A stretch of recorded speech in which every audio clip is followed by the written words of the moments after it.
Imagine looking up at the night sky and realizing that your greatest rival had reached space before you.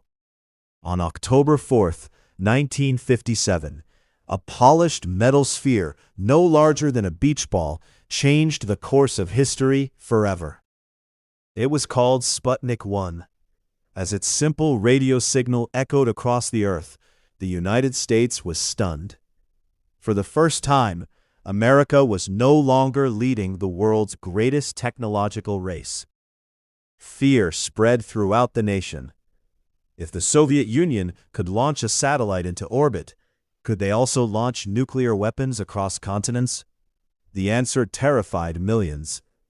But from that moment of uncertainty, a new dream was born. A dream that would push humanity beyond Earth's atmosphere, send astronauts to the moon, explore distant planets, launch powerful space telescopes, and search for signs of life beyond our world. That dream had a name: NASA. Over the next 6 decades, NASA would redefine what humanity believed was possible. From breathtaking triumphs to heartbreaking tragedies, from the first American in space to the first footsteps on the moon, and the ambitious mission to send humans to Mars.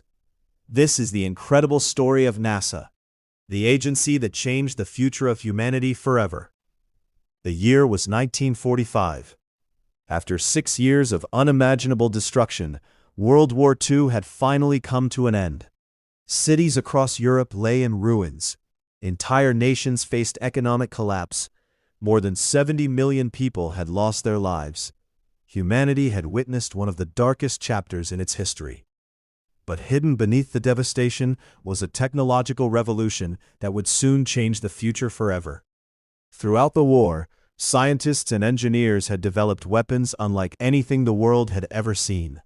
Radar, jet aircraft, nuclear technology, and perhaps most importantly, long-range rockets. In the final years of the war, Nazi Germany introduced the V-2 rocket.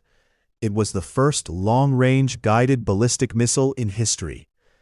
Powered by liquid fuel and capable of traveling faster than the speed of sound, the V-2 could reach the edge of space before descending toward its target. For military commanders, it represented a terrifying new weapon. For scientists, however, it represented something entirely different: the beginning of the space age. Behind the V-2 program stood a brilliant young engineer named Wernher von Braun.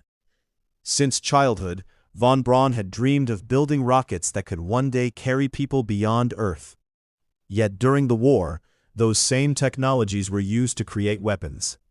As Nazi Germany collapsed in 1945, both the United States and the Soviet Union understood the importance of German rocket research.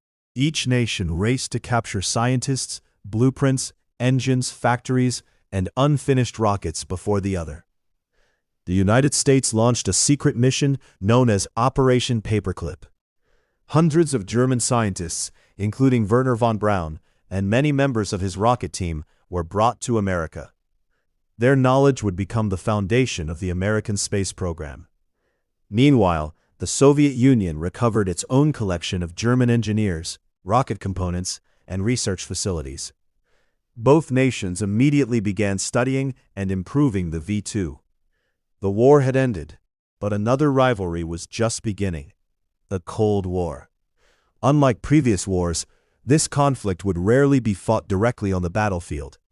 Instead, it would become a struggle for technological superiority, scientific achievement, military strength, economic influence, and global leadership. Every scientific breakthrough became a symbol of national power. Every technological achievement became a political victory.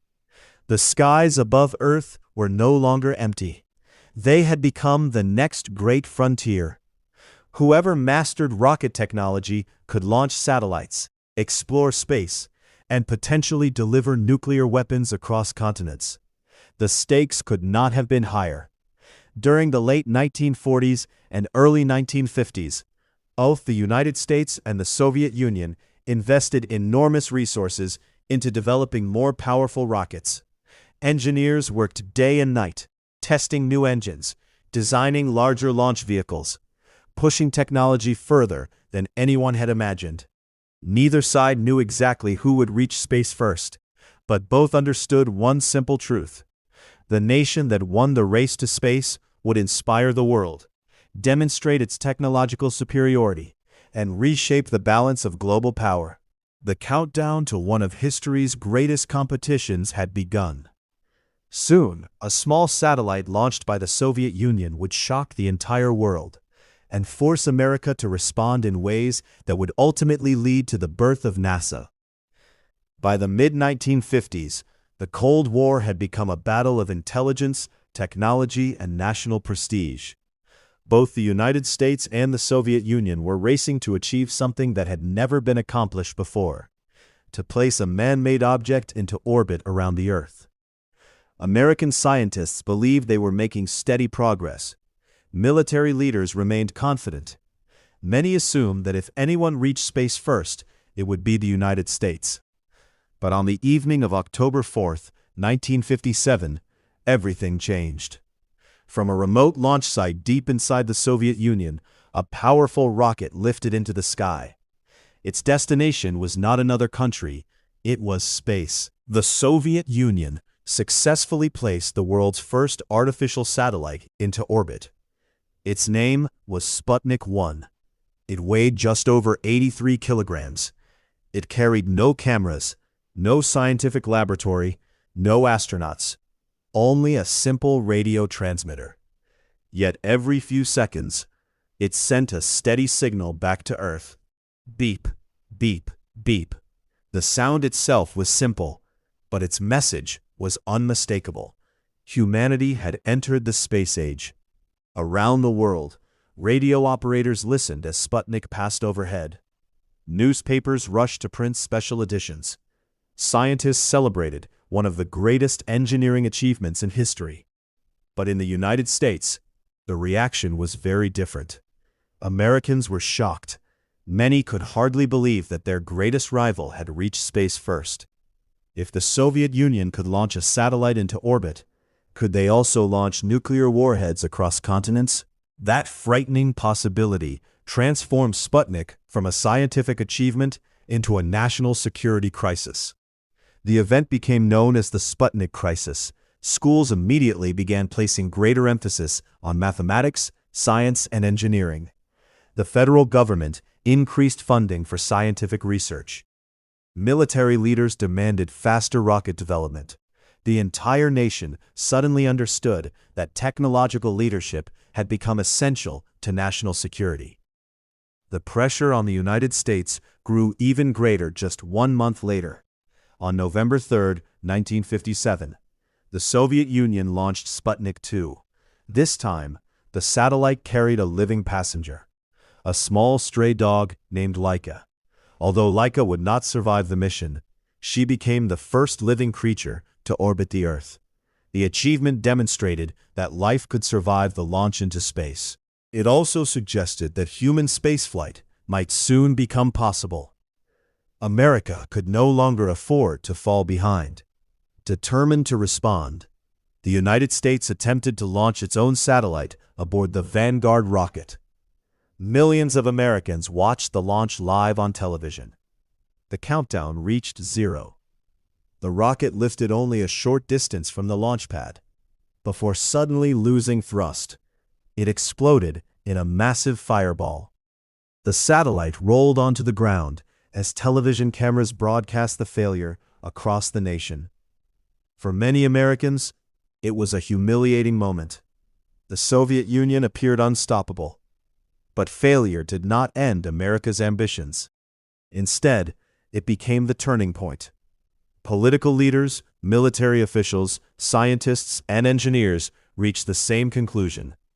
The United States needed a single civilian agency dedicated entirely to space exploration, not simply to compete with the Soviet Union, but to secure America's future in science, technology, and discovery. Within a year, Congress would approve the creation of a new organization, an agency that would soon inspire millions of people around the world. Its name would become one of the most recognized in history: NASA. The shock of Sputnik changed America forever. For decades, the United States had been one of the world's leading scientific and industrial powers. Now, it faced the reality that another nation had taken the lead in the race to space. The challenge demanded more than larger rockets. It required a new vision, a national commitment to science, innovation, and exploration. President Dwight D. Eisenhower believed the United States needed a civilian space agency that would unite the country's greatest scientists and engineers under a single mission. Unlike military organizations focused on weapons, this new agency would explore space for peaceful purposes, advance scientific knowledge, develop revolutionary technologies, and inspire future generations. After months of planning and debate, Congress approved the proposal. On July 29, 1958, President Eisenhower signed the National Aeronautics and Space Act into law. With the stroke of a pen, NASA was born. Its official operations began on October 1, 1958. The National Advisory Committee for Aeronautics, better known as NACA, became the foundation of the new organization. Thousands of engineers, scientists, researchers, and support staff joined the agency. Existing laboratories, wind tunnels, research centers, and testing facilities were transferred to NASA. The agency immediately inherited one of the most ambitious missions in human history: to explore space, to expand scientific knowledge, and to ensure that the United States would never again fall behind in technological innovation. One of NASA's greatest assets was the arrival of Wernher von Braun and his team of rocket engineers. Working from the Marshall Space Flight Center in Alabama, von Braun began designing a new generation of launch vehicles far more powerful than anything that had existed before. These rockets would eventually make human journeys to the moon possible. But first, America faced a more immediate challenge. No American had ever traveled into space. The Soviet Union continued achieving one historic milestone after another. The pressure on NASA increased with every passing month. Then, on April 12, 1961, the Soviet Union stunned the world once again. Cosmonaut Yuri Gagarin became the first human being to travel into space. Orbiting the Earth aboard Vostok 1, Gagarin completed a full orbit of the planet before safely returning home. His flight lasted only 108 minutes, yet it became one of the greatest achievements in human history. Across the globe, headlines celebrated the Soviet victory. In the United States, the disappointment was enormous. NASA now faced a race unlike any before. The agency had to prove that America could not only catch up, but eventually lead humanity into space. The first step would be simple in theory, but incredibly dangerous in practice: launching an American astronaut beyond Earth's atmosphere. NASA called this ambitious effort Project Mercury. By 1961, the United States had entered the greatest technological competition in history. The Soviet Union had already launched the first satellite, the first animal into orbit, and now the first human in space. America had fallen behind. NASA knew that catching up would require extraordinary courage, not only from engineers, but from the men willing to climb aboard experimental rockets. No one knew exactly how the human body would react to spaceflight. Would astronauts be able to breathe normally? Could they see clearly in weightlessness? Would they remain conscious during launch? Or would space itself prove too dangerous for human survival? These questions could only be answered one way: someone had to go first. In 1959, NASA selected 7 military test pilots from hundreds of candidates. They would become known around the world as the Mercury 7. Scott Carpenter, Gordon Cooper, John Glenn, Gus Grissom, Wally Schirra, Alan Shepard, and Deke Slayton. Each man possessed exceptional flying skills, remarkable discipline, and the ability to remain calm under extreme pressure. But becoming an astronaut demanded far more than courage. The training was unlike anything ever attempted. They endured intense physical examinations, endless psychological evaluations, high-speed centrifuges that simulated crushing launch forces, isolation chambers designed to test mental endurance, underwater survival exercises, desert survival training, and countless hours inside spacecraft simulators. Every system had to be mastered, every emergency rehearsed. Failure was not an option. Then, on May 5, 1961, America reached an important milestone. Astronaut Alan Shepard climbed aboard the tiny Mercury capsule named Freedom 7. Perched on top of a Redstone rocket, he waited as the countdown echoed across Cape Canaveral. 9, 8. The engines ignited. Flames erupted beneath the rocket, and Freedom 7 thundered into the Florida sky. For 15 unforgettable minutes, Alan Shepard became the first American in space. Although his mission was only a suborbital flight, it restored confidence across the United States. Millions watched the launch live.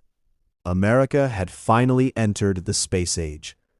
But celebrations were short-lived. The Soviet Union still held the greatest achievement. Yuri Gagarin had already completed a full orbit around Earth. NASA needed to go further. The next mission had to orbit the planet. Months of preparation followed. Then, on February 20, 1962, astronaut John Glenn climbed aboard Friendship 7.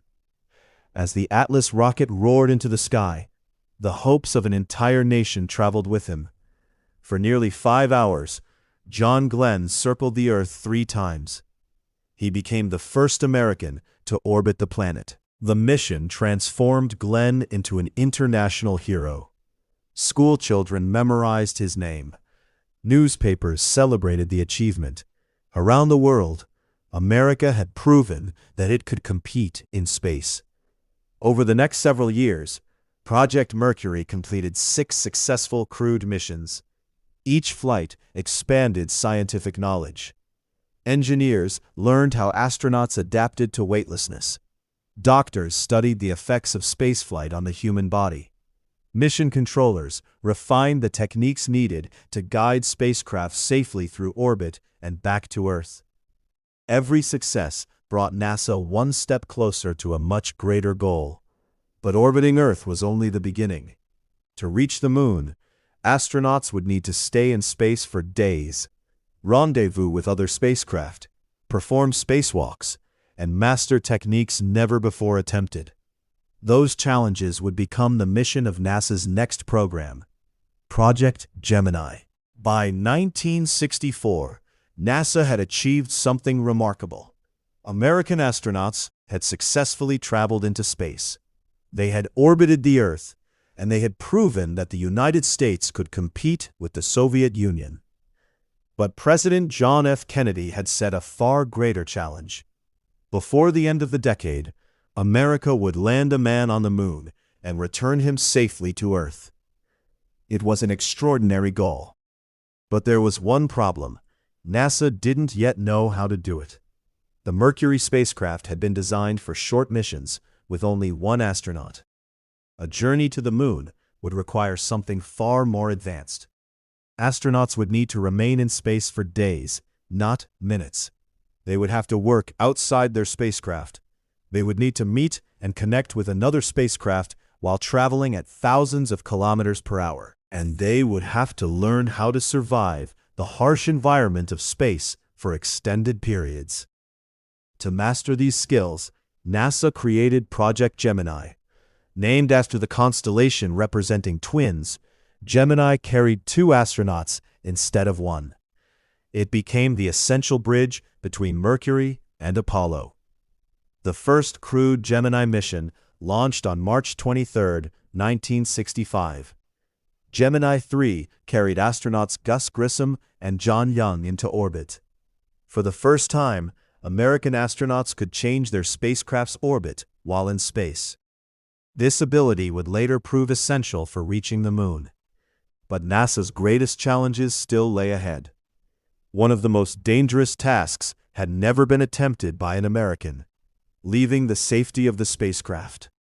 On June 3, 1965, astronaut Ed White opened the hatch of Gemini 4. Holding onto the spacecraft with a tether, he floated into the darkness of space. Using a small handheld maneuvering gun, he became the first American to perform a spacewalk. Below him, Earth stretched endlessly beneath the stars. The view was unlike anything any human had ever experienced.